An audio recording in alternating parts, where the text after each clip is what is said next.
Assalamualaikum warahmatullahi wabarakatuh. Pada kesempatan hari ini, saya akan menjelaskan terkait reaksi-reaksi dasar kimia. Apakah yang dimaksud dengan reaksi kimia? Reaksi kimia merupakan salah satu proses di mana telah terjadi perubahan suatu zat menjadi zat-zat baru lainnya yang sifatnya berbeda dibandingkan dengan zat-zat penyusun sebelumnya. Secara garis besar, reaksi kimia dibagi menjadi dua kelompok besar, yaitu reaksi asam basa dan reaksi redoks. Sebagai contoh, reaksi pada bagian 1 sebagai berikut. Siapkan larutan CuSO4, kemudian logam magnesium. Logam magnesium tersebut kita masukkan ke dalam larutan tembaga. Reaksi yang terjadi adalah reaksi penggantian tunggal dan redoks. Reaksi ini dapat terjadi karena terdapat perbedaan potensial reduksi yang cukup signifikan antara logam-logam yang bereaksi pada reaksi kimia, dalam hal ini yaitu tembaga dan magnesium.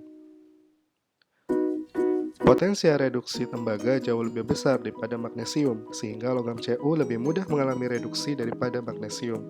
Ini dapat kita lihat pada delta volta bahwa logam tembaga jauh berada di kanan.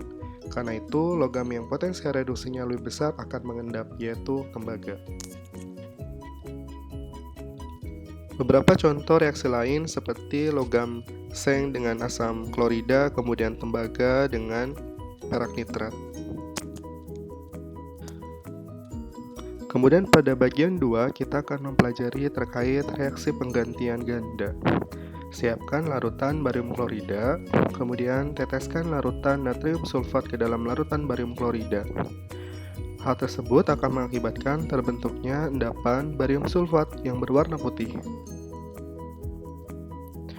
Reaksi ini merupakan salah satu contoh dari reaksi penggantian ganda. Reaksi ini dapat terjadi karena ion positif Ba2+ dan Na+ melakukan reaksi silang sehingga menjadi dua senyawa baru, yaitu barium sulfat yang berwarna putih.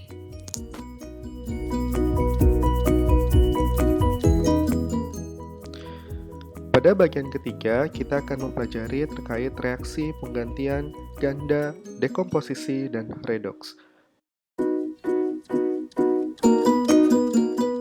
Pertama, siapkan larutan tembaga sulfat, kemudian tambahkan padatan Ki pada larutan tembaga sulfat tersebut. Penambahan Ki ini akan menyebabkan larutan menjadi berwarna coklat. Hal ini mengingat telah terjadi atau terbentuknya I2 dalam larutan sehingga larutan berwarna coklat. Reaksi ini dapat terjadi karena adanya reaksi pembatas, yaitu kalium iodida. Contoh dari reaksi penggantian ganda yaitu di mana K+ digantikan oleh Cu2+, sedangkan untuk reaksi dekomposisi yaitu dekomposisi dari CuI2 menjadi Cu dan I2.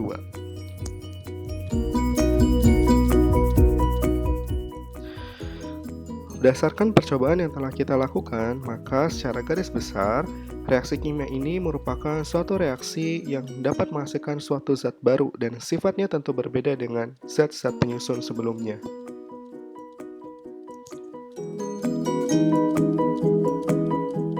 Secara garis besar, ada 4 tipe reaksi. Yang pertama adalah reaksi sintesis. Reaksi sintesis merupakan reaksi di mana dua atau lebih zat membentuk suatu zat tunggal dalam suatu reaksi kimia, seperti reaksi kombinasi maupun reaksi komposisi. Kemudian yang kedua adalah reaksi dekomposisi. Reaksi dekomposisi merupakan reaksi yang menghasilkan dua atau lebih zat yang terbentuk dari suatu zat tunggal. Kemudian yang ketiga adalah reaksi penggantian tunggal atau single replacement. Reaksi ini telah terjadi reaksi antara suatu unsur yang menggantikan unsur lainnya.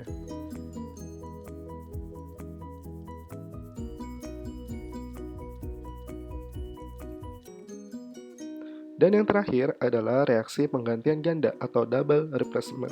Reaksi ini terjadi di mana ion-ion positif dari dua senyawa saling dipertukarkan. Misalnya, MgOH 2 kali dengan H2SO4 akan menghasilkan 2H2O dan magnesium sulfat. Bagaimana? Mudah bukan belajar terkait reaksi-reaksi dasar kimia? Sekian materi hari ini, saya ucapkan terima kasih.